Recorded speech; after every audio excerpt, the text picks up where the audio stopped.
Okay, so my Filipino friends might recognize one of these. It's a balakbayan box. It's helping my wife and mother-in-law pack a bunch to the Philippines. I'm like, hey, I need to make a spray booth.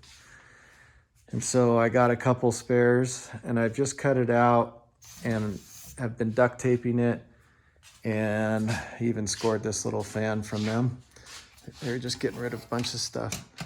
But this is gonna go, I'm gonna tuck this in here, probably semi-permanently, so I can make sure all the suction's good. And I'm gonna cut a space for a filter, maybe 2 feet by 2 feet.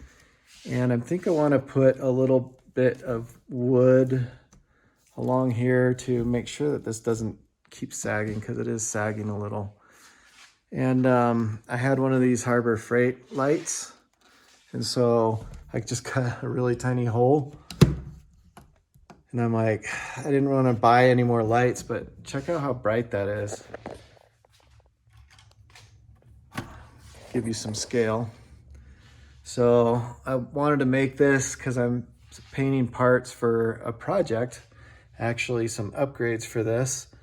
I put these tires on that are too big for this body for sure, but I've got a project I'm going to be coming out with pretty soon for the 124, but I wanted to paint it, give my lungs a break from all the spray paint and stuff. So this box is built on the cheap, and we're going to see how well it does. So I found these 20-inch by 20-inch filters at Ace. I don't remember how much they were, but they weren't expensive.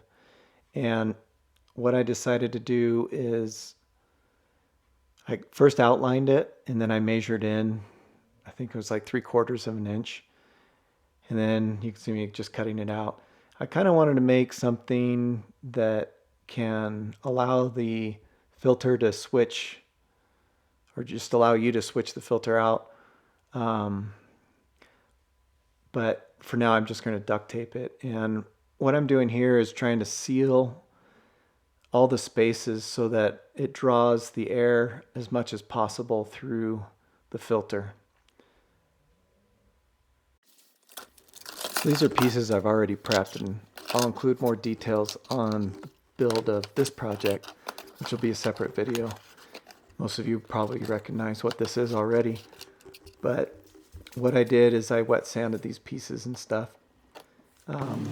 Here you can see me starting, and I do have a face mask with a filter as well, just for the fumes of the actual paint.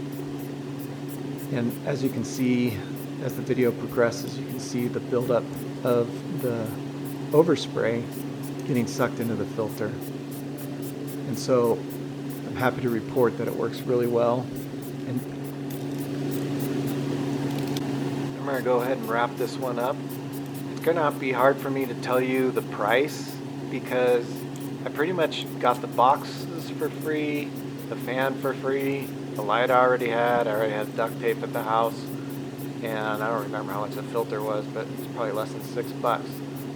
So, I mean, if you wanted my hard costs out were $6, but you know, if I were to guess, you could probably build this thing for less than $50 if you had to buy lights and everything else. Hope it helps.